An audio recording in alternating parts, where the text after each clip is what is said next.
ನಮಸ್ಕಾರ, smart screen YouTube ಚಾನೆಲ್ಗೆ ಸ್ವಾಗತ. ನಾನು ಶ್ವೇತಾ ಕಲಕನಿ. ಇತ್ತೀಚೆಗೆ ಅದ್ಯಾಕೋ ಏನೋ ಹನುಮಂತ ಲಮಾನಿಯವರು ಕುಗ್ಗದಂಗೆ ಕಾಣಿಸ್ತಾ ಇದೆ. ಯಾವುದೇ ರೀತಿಯಾದಂತ ಅವ್ರದೇ ಆದಂತ ಚಟುವಟಿಕೆಗಳು ಇರ್ತಾವ ನೋಡಿ. ಪಿಸು ಪಿಸು ಮಾತಾಡೋದು, ದೋಸ್ತನ ಜೊತೆಗೆ ಏನೇನೋ ಹೇಳ್ತಾ ಇರೋದು.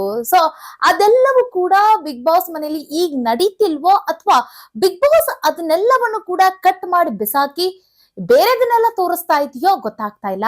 ಒಟ್ಟಿನಲ್ಲಿ ನೋಡುವರ ಕಣ್ಣಿಗೆ ಹನುಮಂತ ಲಮಾನಿಯವರು ಸಪ್ಪೆ ಆದಂಗೆ ಕಾಣಿಸ್ತಾ ಇದ್ದಾರೆ. ಯಾಕೆ ಹೀಗೆ ನೀವು ಗಮನಿಸಿರ್ಬೋದು. ಹನುಮಂತ ಲಮಾನಿಯವರು ಫಸ್ಟ್ ವೈಲ್ಡ್ ಕಾರ್ಡ್ ಮೂಲಕ ಬಿಗ್ ಬಾಸ್ ಮನೆಗೆ ಕಾಲಿಟ್ಟಾಗ ಹನುಮಂತ ಲಮಾನಿಯವರ ಮೂಲಕ ಬಿಗ್ ಬಾಸ್ TRP ಯಾವ ರೇಂಜಿಗೆ ಏರಿತ್ತು ಅನ್ನೋದು ನಿಮ್ಗೆ ಗೊತ್ತೇ ಇರುವಂತ ವಿಷಯ. ಯಾಕೆಂತಂದ್ರೆ ಹನುಮಂತು ಕೂತ್ರು, ನಿಂತ್ರು, ಲುಂಗಿ ಕಟ್ಕೊಂಡ್ರು, ಲುಂಗಿ ಬಿಚ್ಚಿದ್ರು, ಏನಾದ್ರೂ ಮಾತಾಡಿದ್ರು ಸಹಿತ ಎಲ್ಲವೂ ಕೂಡ ಪ್ರೊಮೋ ಶಾಟ್ ಆಗಿರೋದು, ಪ್ರೊಮೋ ಕಟಿಂಗ್ ಆಗಿರೋದು. ಮತ್ತೆ ಪ್ರತಿ ಒಂದು ಎಪಿಸೋಡ್ ನ ಮುಂಚೆ ಅಂತಂದ್ರೆ ಏನ್ ಪ್ರೊಮೋಗಳು ರಿವೀಲ್ ಆಗ್ತಾವಲ್ಲ, ಆ ಪ್ರೊಮೋಗಳಲ್ಲಿ ಹನುಮಂತ ಲಮಾನಿಯವರೇ ಇರ್ತಾ ಇದ್ರು. ಮತ್ತೆ ಹನುಮಂತ ಲಮಾನಿಗಾಗಿಯೇ ಒಂದು ಪ್ರೊಮೋನು ಕೂಡ ಬರ್ತಾ ಇತ್ತು, ನೀವು ಗಮನಿಸಿರ್ಬೋದು. ಸೊ ಅಷ್ಟೊಂದು ಚೆನ್ನಾಗಿ ಹೈಪ್ ಕ್ರಿಯೇಟ್ ಆಗಿರುವಂತ ಹನುಮಂತ ಲಮಾನಿ ಅವರದು ಈಗ ಇತ್ತೀಚೆಗೆ ಇನ್ನೇನು ಫಿನಾಲೆ ಹತ್ರ ಇದೆ, ಅಂದ್ರೆ ಇನ್ನ 3 ವಾರಗಳು ಮಾತ್ರ ಬಾಕಿ ಇರುವಂತದ್ದು. ಈ ಸಂದರ್ಭದಲ್ಲಿ ಹನುಮಂತ ಲಮಾನಿಯವರೇ ಕುಗ್ಬಿಟ್ರ ಅಥವಾ ಬಿಗ್ ಬಾಸ್ ಅವರನ್ನ ಕುಗ್ಗಿಸಿದ್ರ ಅಥವಾ ಅವರು ಚೆನ್ನಾಗೇ ಆಡ್ತಾ ಇದ್ರು ಅದನ್ನ ಮಾತ್ರ ಸರಿಯಾಗಿ ತೋರಿಸ್ತಾ ಇಲ್ವಾ, ಏನಾಗ್ತಾ ಇದೆ ಅಂತ ಗೊತ್ತಾಗ್ತಾ ಇಲ್ಲ. ನೀವು ಗಮನಿಸಿರ್ಬೋದು, ಬಿಗ್ ಬಾಸ್ ಆರಂಭ ಆದಾಗ ಲಾಯರ್ ಜಗದೀಶ್ ಅವರು ಕಾಲಿಟ್ಟಿದ್ರು. ಸೊ ಲಾಯರ್ ಜಗದೀಶ್ ಅವರು ಮಾಡುವಂತಹ ಗಿಮಿಕ್ ಆಗಿರ್ಬೋದು, ಮತ್ತೆ ಅವರು ಕೊಡುವಂತಹ ಕಂಟೆಂಟ್ ಆಗಿರ್ಬೋದು, ಸೊ ಕಳೆದ ಸೀಸನ್ಗಿಂತ ಅತಿ ಹೆಚ್ಚು TRP ಯನ್ನ ಗಳಿಸಿತ್ತು ಬಿಗ್ ಬಾಸ್. ನಂತರ ಒಂದಿಷ್ಟು ಹೊಡೆದಾಟ ಬಡದಾಟ ಆಗಿರೋ ಕಾರಣಕ್ಕಾಗಿ ಅವರನ್ನ ಮನೆಯಿಂದ ಹೊರ ಹಾಕಬೇಕಾಯ್ತು, ಕಳಿಸಬೇಕಾಯ್ತು. ಸೊ ಅಲ್ಲಿವರೆಗೂ ಮಾತ್ರ TRP ಮಾತ್ರ ಸಖತ್ತಾಗೆ ಬಂದಿತ್ತು. ಅಷ್ಟು ಚೆನ್ನಾಗಿ ಫ್ಯಾನ್ ಫಾಲೋವಿಂಗ್ ಶುರುವಾಗ್ಬಿಟ್ಟಿತ್ತು ಬಿಗ್ ಬಾಸ್ಗೆ ಅಂತಂದ್ರೆ ತಪ್ಪಾಗ. ತದನಂತರ ಅದನ್ನ ಅವರು ಉಳಿಸ್ಕೊಳ್ಬೇಕು, ಮತ್ತೆ ಬೆಳೆಸ್ಬೇಕು ಅಲ್ವಾ TRP ನ. ಸೊ ಹಾಗಾಗಿ ಯಾರು ಕೂಡ ಊಹೆ ಮಾಡಿರ್ಲಿಲ್ಲ ಹನುಮಂತ ಲಮಾನಿಯವರು ಬಿಗ್ ಬಾಸ್ ಮನೆಗೆ ಕಾಲಿಡ್ತಾರೆ ಅಂತ ಹೇಳಿ. ಮತ್ತೆ ವೈಲ್ಡ್ ಕಾರ್ಡ್ ಅಂತಂತಂದ್ರೆ ತುಂಬಾ ಲೇಟ್ ಆಗಿ ಬರ್ತಾರೆ, ಇನ್ನೇನ್ ಸೀಸನ್ ಮುಗಿಯುತ್ತೆ ಅನ್ನೋಷ್ಟ್ರಲ್ಲಿ ಒಂದು 50 ದಿನಗಳ ನಂತರ ಹಿಂಗ್ ಬರ್ತಾರೆ. ಸೊ ಆದ್ರೆ ಹನುಮಂತ ಲಮಾನಿಯವರನ್ನ ಬೇಗನೆ ಕರೆಸ್ಕೊಳ್ತಾರೆ. ಅದಕ್ಕೂ ಒಂದಿಷ್ಟು ರೀಸನ್ ಹೇಳಿದ್ರು. ಹನುಮಂತ ಲಮಾನಿಯವರು ಬೇಗ ಬರೋರೇ ಇದ್ರು ಅಂತಂದ್ರೆ ಎಲ್ರು ಬಂದ್ರಲ್ಲ ಆ 2 ವಾರಕ್ಕಿಂತ ಮುಂಚೆ, ಆ ಟೈಮ್ ನಲ್ಲೇ ಎಲ್ರು ಅವರು ಕೂಡ ಬರೋರು ಇದ್ರಂತೆ. ಬಟ್ ಇನ್ನೂ ಒಂದಿಷ್ಟು ಕೆಲಸ ಇರೋ ಕಾರಣಕ್ಕಾಗಿ ಹನುಮಂತ ಲಮಾನಿಯವರು 2 ವಾರ ಬಿಟ್ಕೊಂಡ್ ಬಂದ್ರು. ಹಾಗಾಗಿ ಅವರು ವೈಲ್ಡ್ ಕಾರ್ಡ್ ಮೂಲಕ ಬಂದ್ರು ಅಂತ ಹೇಳಿ ಒಂದ್ ಸುದ್ದಿ ಇದೆ. ಆದ್ರೆ ಲಾಯರ್ ಜಗದೀಶ್ ಅವರು ಹೋದ ನಂತರ ಒಂದ್ ರೀತಿ ಮನೆ ಆಗಿರ್ಬೋದು ಮತ್ತೆ ಬಿಗ್ ಬಾಸ್ ನೋಡ್ಲಿಕ್ಕೂ ಕೂಡ ಸಪ್ಪೆ ಸಪ್ಪೆ ಅನ್ನಿಸ್ತಾ ಇತ್ತು. ಬಟ್ ಹನುಮಂತ ಲಮಾನಿ ಅವರನ್ನ ಆ ಟೈಮ್ ನಲ್ಲಿ ಕರೆಸಿಕೊಂಡಿರೋದ್ರಿಂದಾಗಿ ಮತ್ತೆ ಬಿಗ್ ಬಾಸ್ ನ ಕ್ರೇಜ್ ಹೆಚ್ಚಾಯ್ತು. ಯಾಕಂತಂದ್ರೆ ಹನುಮಂತ ಲಮಾನಿಯವರು ಒಬ್ಬ ಮುಗ್ಧ ಹಳ್ಳಿ ಹೈದ, ಮತ್ತೆ ಹಳ್ಳಿ ಹುಡುಗ, ಹಳ್ಳಿ ಸೊಗಟಿನಲ್ಲಿ ಅವ್ರು ಮಾತಾಡ್ತಾ ಇರುವಂತಹ ಶೈಲಿ, ಮತ್ತೆ ಅವರ ಬಟ್ಟೆ, ಮತ್ತೆ ಅವರು ಇರುವಂತಹ ರೀತಿ, ಮತ್ತೆ ಅವರ ಹಾಡು, ಇದೆಲ್ಲವೂ ಕೂಡ ಬಿಗ್ ಬಾಸ್ ಮನೆಯಲ್ಲಿ ಒಂದು ಗಿಮಿಕ್ ಅನ್ನ ಶುರು ಮಾಡ್ತು, ಒಂದು ಟ್ರೆಂಡ್ ಅನ್ನ ಕ್ರಿಯೇಟ್ ಮಾಡ್ತು. ಸೊ ಹೀಗಾಗಿ ಪ್ರತಿ ಹಂತದಲ್ಲೂ, ಪ್ರತಿ ಒಂದು ಪ್ರೋಮೋದಲ್ಲೂ, ಮತ್ತೆ ಎಪಿಸೋಡ್ ಗಳಲ್ಲೂ ಕೂಡ ಅವರೇ ಮೇನ್ ಹೀರೋ ಆಗಿರ್ತಿದ್ರು. ಅಷ್ಟು ಚೆನ್ನಾಗಿ ತೋರಿಸ್ತಾ ಇದ್ರು. ಮತ್ತೆ ಮನೆಯವರೆಲ್ಲರೂ ಕೂಡ ಬಿಗ್ ಬಾಸ್ ಮನೆಯಲ್ಲಿ ಹನುಮಂತ ಲಮಾನಿಯನ್ನೇ ಇಷ್ಟ ಪಡ್ತಿದ್ರು. ಯಾಕಂತಂದ್ರೆ ಎಲ್ರಿಗೂ ಅರ್ಥ ಆಗಿತ್ತು, ಜನ ಇನ್ನೋಸೆನ್ಸ್ ನ ಇಷ್ಟ ಪಡ್ತಾರೆ, ಮತ್ತೆ ಅವ್ರಿಗೆ ಎಂಟರ್ಟೈನ್ಮೆಂಟ್ ತುಂಬಾ ಇಷ್ಟ ಪಡ್ತಾರೆ. ಸೊ ಹೀಗಾಗಿ ಹನುಮಂತ ಲಮಾನಿಯಿಂದ ಎಲ್ಲ ಸಿಗ್ತಾ ಇದೆ. ಸೊ ಹನುಮಂತನ್ನೇ ಎಲ್ಲರೂ ಇಷ್ಟ ಪಡ್ತಿರ್ತಾರೆ. ಸೊ ಹಾಗಾಗಿ ನಾವು ಕೂಡ ಹನುಮಂತನ ಜೊತೆಗೆ ಹೆಚ್ಚು ಕಾಣಿಸ್ಕೊಳ್ಳೋಣ, ಅವ್ರ ಜೊತೆ ಹೆಚ್ಚು ಮಾತಾಡೋಣ ಅಂತ ಹೇಳಿ ಮನೆ ಮಂದಿ ಎಲ್ಲರೂ ಅವ್ರ ಜೊತೆ ಇರ್ತಿದ್ರು.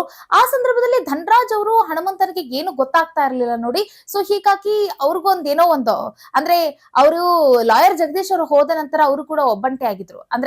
ಅಂದ್ರೆ ಅವರು ಈ ಸಿನಿಮಾ ಫೀಲ್ಡ್ ನಿಂದ ಬಂದಿರದೇ ಇರುವ ಕಾರಣಕ್ಕಾಗಿ ಎಲ್ರು ಕೂಡ ಅವರನ್ನ ಅಷ್ಟಾಗಿ ಕ್ಲೋಸ್ ಆಗಿ ಇಟ್ಕೊಂಡಿರ್ಲಿಲ್ಲ. ಅವ್ರು ಒಂದ್ ಸ್ವಲ್ಪ ಅಂತಂದ್ರೆ ಅವರು ಬೇರೆ ವರ್ಗದಿಂದ ಬಂದಿರೋ ಕಾರಣಕ್ಕಾಗಿ ಅವರು ಕೂಡ ಓಕೆ ಅನ್ನಂಗಿದ್ರು. ಯಾಕಂತಂದ್ರೆ ಮನೆ ಮಂದಿ ಅವ್ರ ಜೊತೆ ಅಷ್ಟಾಗಿ ಬೆರೀತಿರ್ಲಿಲ್ಲ, ಒಂಥರ ಸಿಂಗಲ್ ಅನ್ನೋ ಫೀಲಿಂಗ್ ಇದ್ರು. ಆ ಸಂದರ್ಭದಲ್ಲಿ ಹನುಮಂತು ಕಾಲಿಟ್ಟಾಗ ಹನುಮಂತನಿಗೆ ಒಂದು ರೀತಿ ಗೈಡರ್ ಸಿಕ್ರು ಅಂತ ಹೇಳ್ಬೇಕು ಧನರಾಜ ಸಿಕ್ಕಾಗ. ಮತ್ತೆ ಧನರಾಜಿಗೆ ಹನುಮಂತು ಬಂದಾಗ ಒಂದು ಒಳ್ಳೆ ಬೆಸ್ಟ್ ಫ್ರೆಂಡ್ ಸಿಕ್ರು ಅಂತ ಹೇಳ್ಬೇಕು. ಸೊ ಇವರಿಬ್ಬರ ಹೊಂದಾಣಿಕೆ ಮುಂದೊಂದು ದಿನ ಇವರಿಬ್ರು ದೋಸ್ತಿಗಳಾದ್ರು, ದೋಸ್ತ ಅನ್ಕೊಂತ ಹೋದ್ರು. ಬಟ್ ಚೆನ್ನಾಗಿತ್ತು ಇವರಿಬ್ಬರ ದೋಸ್ತಿ ಕೂಡ ಅಷ್ಟೇ ಚೆನ್ನಾಗಿತ್ತು. ಬಟ್ ಒಂದಿಷ್ಟು ಕಾಮೆಂಟ್ಸ್ ಗಳು ಬಂದ್ವು. ಧನರಾಜ್ ಅವರು ಹನುಮಂತನನ್ನ ಉಪಯೋಗಿಸ್ಕೊಂಡ್ರು. ಹನುಮಂತು ಹೆಂಗೆ ಅಂತಂದ್ರೆ ಬಿಗ್ ಬಾಸ್ ಮನೆಗೆ ಕಾಲಿಟ್ಟ ನಂತರ ಅವ್ರು ಇನ್ನೂ ಹೈಪ್ ಕ್ರಿಯೇಟ್ ಆಯ್ತು ಅವ್ರದ್ದು, ಮತ್ತೆ ಅವರ ಚಾರ್ಮ್ ಇನ್ನೂ ಹೆಚ್ಚಾಯ್ತು, ಮತ್ತೆ ಫೇಮಸ್ ಕೂಡ ಆದ್ರು ಅಂತ ಹೇಳ್ಬೋದು. ಈ ಸಂದರ್ಭದಲ್ಲಿ ಧನರಾಜ್ ಅವರು ಅವ್ರ ಜೊತೆಗೆ ಇದ್ರೆ, ಹೆಚ್ಚು ಕಾಲ ಅವ್ರ ಜೊತೆನೆ ಇದ್ರೆ ನನಗೂ ಕೂಡ ಆ ಒಂದು ಫೇಮಸ್ ಆಗಿರ್ಬೋದು, ಮತ್ತೆ ಎಲ್ಲರೂ ನನ್ನನ್ನ ಪ್ರೀತಿಸ್ತಾರೆ ಅನ್ನೋ ಒಂದು ಕಾರಣಕ್ಕಾಗಿ ಧನರಾಜ್ ಹನುಮಂತರ ದೋಸ್ತಿ ಮಾಡಿದ್ರು. ಹನುಮಂತ ಹನುಮಂತನನ್ನ ಉಪಯೋಗಿಸ್ಕೊಂಡ್ರು ಅಂತ ಹೇಳ್ತಾರೆ. ಬಟ್ ಅದನ್ನ ಯಾರು ಕೂಡ ಅಷ್ಟಾಗಿ ಕಿವಿಗೆ ಹಾಕೊಳ್ಳಿಲ್ಲ. ಬಟ್ ಇತ್ತೀಚೆಗೆ ಧನರಾಜ್ ಅವರು ಹನುಮಂತನ ಜೊತೆಗೆ ನಡ್ಕೊಳ್ತಾ ಇರುವಂತಹ ಆ ರೀತಿಯನ್ನ ಗಮನಿಸ್ತಾ ಇದ್ರೆ ಧನರಾಜ್ ಅವರು ನಿಜಕ್ಕೂ ಅವ್ರನ್ನ ಉಪಯೋಗಿಸ್ಕೊಂಡ್ರ ಅನ್ನೋ ಈ ಒಂದು ಮಾತು, ಇದೊಂದು ಪ್ರಶ್ನೆ ಬರ್ತಾ ಇದೆ.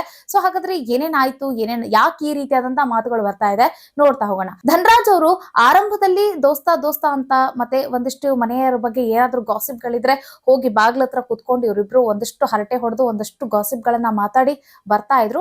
ಬಟ್ ಇತ್ತೀಚೆಗೆ ಅದ್ ಯಾಕೋ ಸ್ವಲ್ಪ ಕಡಿಮೆ ಆಗಿದೆ ಅಂತ ಹೇಳ್ಬೋದು. ಮತ್ತೆ ಧನರಾಜು ಹನುಮಂತನನ್ನ ಟಾಪ್ ಅಲ್ಲಿ ಇಟ್ಕೊಂಡಿದ್ರು. ನೀವೇ ವಿನ್ನರ್ ಆಗ್ತೀರಾ, ನೀವು ತುಂಬಾ ಪ್ರಾಮಾಣಿಕ, ನೀವು ಚೆನ್ನಾಗಿ ಆಡ್ತೀರಾ ಅಂತ ಅಂದ್ರು. ನೀವು TRP ಟಾಸ್ಕ್ ಅನ್ನ ಗಮನಿಸಿರ್ಬೋದು. ಎಲ್ರು ಕೂಡ ಹನುಮಂತನಿಗೆ ನಂಬರ್ 12 TRP ನ ಕೊಟ್ಟಿರ್ತಾರೆ. ಅಂತಂದ್ರೆ ಅತಿ ಹೆಚ್ಚು TRP ನ ತಂದು ಕೊಡ್ತಾ ಇರೋದೇ ಹನುಮಂತ ಅಂತ ಹೇಳಿ. ಬಟ್ ಧನರಾಜ್ ಮಾತ್ರ ಹನುಮಂತನ ಹೆಸರನ್ನ 8ನೇ ಸ್ಥಾನಕ್ಕೆ ಅವ್ರು ನಿಲ್ಸಿರ್ತಾರೆ. ಅಂದ್ರೆ ಅವರು ಟಾಪ್ ಅನ್ನು ಹೋಗಕ್ ಸಾಧ್ಯ ಇಲ್ಲ, ಅವರು ವಿನ್ನರ್ ಆಗಕ್ ಸಾಧ್ಯ ಇಲ್ಲ ಅನ್ನೋದು ಧನರಾಜ್ ಅವರ ಮೈಂಡ್ ಅಲ್ಲಿ ಇದೆಯೋ ಏನೋ ಗೊತ್ತಿಲ್ಲ. ಸೊ ಹಾಗಾಗಿ ಹನುಮಂತು ವಿನ್ನರ್ ಕ್ಯಾಂಡಿಡೇಟ್ ಅಲ್ಲ ಅನ್ನೋದು ಧನರಾಜ್ ಅವರ ಮೈಂಡ್ ಅಲ್ಲಿ ಉಳಿದಿದೆಯೋ ಏನೋ ಗೊತ್ತಿಲ್ಲ. ಸೊ ಹೀಗಾಗಿ ಧನರಾಜ್ ಅವರು ನನ್ನ ಆಟ ನಾನು ಆಡ್ಬೇಕು, ಇನ್ನು ಮುಂದೆ ಅಂದ್ರೆ ನಾನು ಸೇವ್ ಆಗ್ಬೇಕು, ಫಿನಾಲೆವರೆಗೂ ನಾನು ಹೋಗ್ಬೇಕು ಅನ್ನೋ ಕಾರಣಕ್ಕಾಗಿ ಅವರು ಈಗ ಇಂಡಿವಿಜುವಲ್ ಆಟಕ್ಕೆ ಇಳಿತಿದಾರೋ ಏನೋ ಗೊತ್ತಿಲ್ಲ. ಬಟ್ ಬಿಗ್ ಬಾಸ್ ಮನೆಯಲ್ಲಿ ಇರುವಂತವ್ರು ಎಲ್ಲರೂ ಕೂಡ ಧನರಾಜ್ನನ್ನ ಒಂದು ಬ್ಲೇಮ್ ಮಾಡ್ತಿದ್ದಾರೆ. ನೀವು ಬರೀ ಹನುಮಂತನ ಜೊತೆಗೆ ಇರ್ತೀರಾ, ಹನುಮಂತನಿಂದ ಹೊರಗೆ ಬನ್ನಿ ಅಂತ ಹೇಳ್ತಾ ಇದ್ದಾರೆ. ಸೊ ಹಾಗಾಗಿ ಅವರು ಈ ರೀತಿ ಆಟ ಆಡ್ತಾ ಇದಾರೋ ಏನೋ ಗೊತ್ತಿಲ್ಲ. ಒಟ್ಟಿನಲ್ಲಿ ಹನುಮಂತ ಧನರಾಜ್ ಅವರು ಕೊಂಚ ಅಂತರ ಕಾಯ್ದುಕೊಳ್ತಾ ಇದ್ದಾರೆ ಅನ್ನೋದು ಗೊತ್ತಾಗ್ತಾ ಇದೆ. ಬಟ್ ಇನ್ನೊಂದು ನಿನ್ನೆ ಒಂದು ಟಾಸ್ಕ್ ಅನ್ನು ಕೂಡ ನೀವು ಗಮನಿಸಿರ್ಬೋದು. ಧನರಾಜ್ ಅವರು ಹನುಮಂತ ಅವರು ಆಟ ಆಡುವಂತ ಸಂದರ್ಭದಲ್ಲಿ ಒಂದ್ ಸ್ವಲ್ಪವೂ ಕೂಡ ಅವ್ರಿಗೆ ಮೋಟಿವೇಟ್ ಮಾಡ್ಲಿಲ್ಲ, ಆಲ್ ದ ಬೆಸ್ಟ್ ಅಂತ ಹೇಳಿಲ್ಲ, ಚೆನ್ನಾಗ್ ಆಡೋ ದೋಸ್ತ ಅಂತ ಹೇಳಿಲ್ಲ. ಸೊ ಹೀಗಾಗಿ ಅವರು ಸುಮ್ನೆ ಕುತ್ಕೊಂಡಿದ್ರು.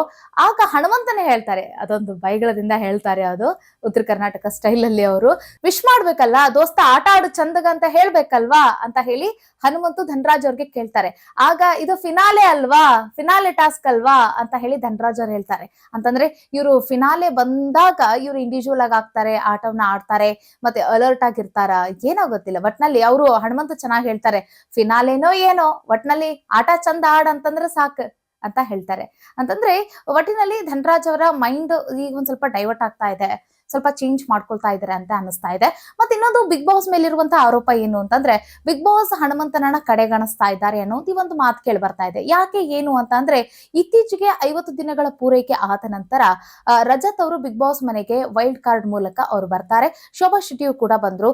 ಶೋಭಾ ಶೆಟ್ಟಿದಾಗಿರ್ಬೋದು, ರಜತ್ ಅವ್ರದ್ದಾಗಿರ್ಬೋದು, ಒಂದಷ್ಟು ಪ್ರೋಮೋ ಕಟಿಂಗ್ ಗಳು ಆಗ್ತಾ ಇದ್ವು, ಅವ್ರನ್ನ ತೋರಿಸ್ತಾ ಇದ್ರು. ಮತ್ತೆ ಆ ಸಂದರ್ಭದಲ್ಲೂ ಕೂಡ ಹನುಮಂತನ ರಿಯಾಕ್ಷನ್ಸ್ ಹೇಗ್ ಬರುತ್ತೆ ಅನ್ನೋದನ್ನು ಕೂಡ ಹನುಮಂತಂದೇ ಸಪರೇಟ್ ಆಗಿಯೂ ಕೂಡ ಪ್ರೋಮೋ ಕಟಿಂಗ್ ಆಗ್ತಾ ಇತ್ತು, ಪ್ರೋಮೋ ತೋರಿಸ್ತಾ ಇದ್ರು. ಆದ್ರೆ ಇತ್ತೀಚೆಗೆ ಹನುಮಂತನನ್ನ ಕಡೆಗಣಿಸಿ ರಜತ್ ಅವರ ಪ್ರೋಮೋಗಳನ್ನೇ ಹೆಚ್ಚಾಗಿ ಬಿಡುಗಡೆ ಮಾಡ್ತಾ ಇದ್ದಾರೆ.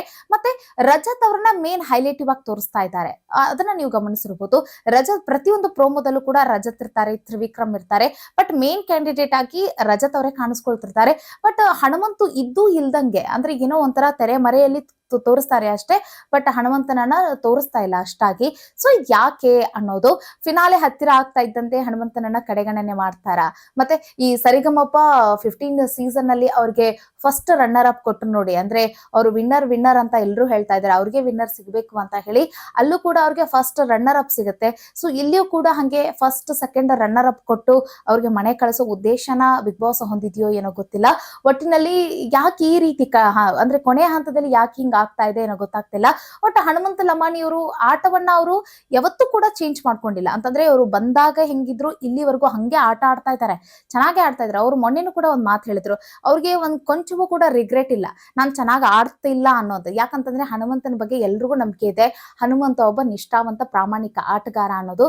ಸೊ ಹೀಗಾಗಿ ಯಾರಿಗೆ ಎಲ್ಲಿ ಯಾವಾಗ ಮಾತಾಡ್ಬೇಕು ಅನ್ನೋ ಬುದ್ಧಿಶಕ್ತಿಯು ಕೂಡ ಚೆನ್ನಾಗಿದೆ. ಬಟ್ ಹನುಮಂತ ಚೆನ್ನಾಗೆ ಆಟ ಆಡ್ತಿದ್ದಾರೆ, ಚೆನ್ನಾಗೆ ಮಾತಾಡ್ಕೊಂಡಿದ್ದಾರೆ ಅಂತ ಅನ್ಸುತ್ತೆ. ಆದ್ರೆ ಹನುಮಂತನನ್ನ ಸರಿಯಾಗಿ ತೋರಿಸ್ತಾ ಇಲ್ಲ ಅಂತ ಅನ್ಬೋದು ಬಿಗ್ ಬಾಸ್. ನೋಡೋಣ ಇದ್ರ ಬಗ್ಗೆ ನಿಮ್ಮ ಅನಿಸಿಕೆ ಏನು, ಕಾಮೆಂಟ್ ಮಾಡಿ. ಮತ್ತೆ ಹನುಮಂತು ವಿನ್ನರ್ ಆದ್ರೆ ಹನುಮಂತನಿಗೆ ತುಂಬಾ ಹೆಲ್ಪ್ ಆಗುತ್ತೆ ಅಂತ ಹೇಳ್ಬೋದು. ಹನುಮಂತು ಏನಾದ್ರೂ ವಿನ್ನರ್ ಆದ್ರೆ ಹನುಮಂತನ ಕುಟುಂಬಕ್ಕೆ ತುಂಬಾ ಒಳ್ಳೇದಾಗತ್ತೆ ಅಂತ ಹೇಳ್ಬೋದು. ನೀವು ಮೊನ್ನೆ ಗಮನಿಸಿರ್ಬೋದು, ಹನುಮಂತು ಮತ್ತೆ ಅವರ ತಾಯಿ ತಮ್ಮ ಭಾಷೆಯಲ್ಲಿ ಮಾತಾಡ್ಕೊಳ್ಳುವಂತ ಸಂದರ್ಭದಲ್ಲಿ ಯಾವ್ಯಾವ ಲೋನ್ಗಳು ಅಂತಂದ್ರೆ ಕಂತುಗಳು ಕಟ್ಟವಿದಾವೆ ನೋಡಿ, ಅದರ ಬಗ್ಗೆ ತಾಯಿ ಮಗನ ಮುಂದೆ ಹೇಳ್ಕೊಳ್ತಾ ಇದ್ದಂತೆ, ಸಾಲ್ಗಾರರ ಕಾಟ ಜಾಸ್ತಿ ಆಗೈತಿ, ಆಮೇಲೆ ಕಂತುಗಳನ್ನ ಇನ್ನು ಕಟ್ಟಬೇಕು ಅಂತ ಹೇಳಿ ಇದೆಲ್ಲ ಮಾತಾಡ್ಕೊಂಡಿದ್ದಾರಂತೆ. ಸೊ ಇದು ಸೋಷಿಯಲ್ ಮೀಡಿಯಾದಲ್ಲಿ ಚರ್ಚೆ ಆಯ್ತು. ಸೊ ಇಂತಹ ಪರಿಸ್ಥಿತಿಯಲ್ಲಿ ಹನುಮಂತ ಲಮಾನಿ ಮನೆಯನ್ನ ಬಿಟ್ಟು ಅವ್ರು ಇಲ್ಲಿ ಬಂದಿದ್ದಾರೆ. ಸೊ ಅವ್ರಿಗೆ ಕೊಡ್ಬೇಕಾಗಿರೋದನ್ನ ಮಾನ್ಯತೆಯನ್ನ ಕೊಟ್ರೆ ಹನುಮಂತನ್ಗೆ ಒಂದ್ ಇದನ್ ಸಿಗುತ್ತೆ ಅಂತ ಹೇಳ್ಬೋದು. ಇಲ್ಲಿ ಅನುಕಂಪದ ಅಲೆ ಮೇಲೆ ಅವ್ರಿಗೇನು ವಿನ್ನರ್ ಆಗ್ಬೇಕು, ಅವ್ರಿಗೆ ವಿನ್ನರ್ ಸ್ಥಾನ ಕೊಡ್ಬೇಕು ಅಂತೇನಿಲ್ಲ. ಅವರು ಪೊಟೆನ್ಶಿಯಲ್ ಇದ್ದಾರೆ, ತುಂಬಾ ಚೆನ್ನಾಗಿ ಆಟ ಆಡ್ತಾ ಇದ್ದಾರೆ. ಬಟ್ ಯಾಕೆ ಏನಾಗ್ತಾ ಇದೆ ಏನೋ ಗೊತ್ತಾಗ್ತಾ ಇಲ್ಲ.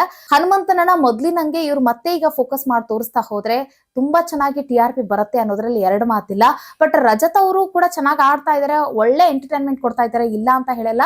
ಬಟ್ ಹನುಮಂತನಷ್ಟು ಕೊಡಕ್ ಅವ್ರ ಕಡೆ ಆಗಂಗಿಲ್ಲ. ಯಾಕಂತಂದ್ರೆ ಹನುಮಂತ ಇಸ್ ಆಲ್ವೇಸ್ ಅವರು ಒಂಥರ ಪ್ರಾಮಾಣಿಕ ಆಟಗಾರ. ಅವ್ರು ಕೊಟ್ಟಂತಹ ಆಟವನ್ನ, ಅವ್ರು ಕೊಟ್ಟಂತಹ ಎಂಟರ್ಟೈನ್ಮೆಂಟ್ ಅನ್ನ ಯಾರಿಗೂ ಕೊಡಕ್ ಆಗಂಗಿಲ್ಲ ಅಂತ ಹೇಳ್ಬೋದು.